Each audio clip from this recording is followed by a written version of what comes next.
பரசங்களுடைய வீட்டு கல்யாணத்தில் கலந்துக்கிறதுக்காக அண்ணாமலை தன்னுடைய குடும்பத்தோட கூட்டிக்கிட்டு மண்டபத்துக்கு வராரு.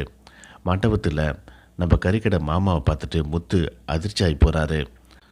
தன்னுடைய வீட்டில் உள்ளவங்க எல்லாருக்கும் ரோகிணி மாமாவை காட்டி, ரோகிணி மாமா இங்கே இருக்கார் பாருங்க அப்படிங்கிற மாதிரி முத்து சொல்லிட்டு இருக்காரு.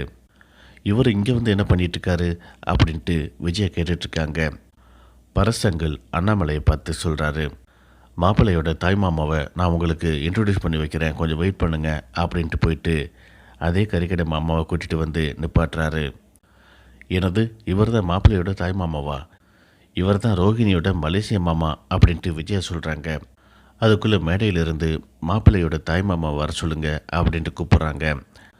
நம்ம கறிக்கடை மாமா ஆளை விட்டால் போதும் அப்படின்னு சொல்லிட்டு வேகமாக மேடைக்கு ஓடுறாரு.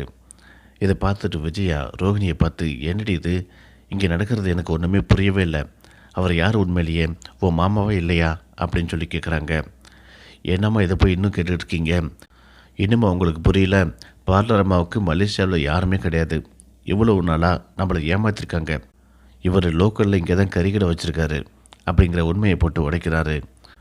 இதை கேட்ட விஜயா பயங்கர கோபத்தோட ரோகிணியை பார்த்து, ஏண்டி இவ்வளவு நாள் எங்களை இப்படித்தான் ஏமாற்றிட்டு இருந்தியா அப்படின்னு சொல்லிட்டு கேட்குறாங்க. எதுவும் பேச முடியாமல் ரோகிணி கீழே குனிஞ்சிட்டு நிற்கிறாங்க. இதோட இந்த பிரமோ முடியுது.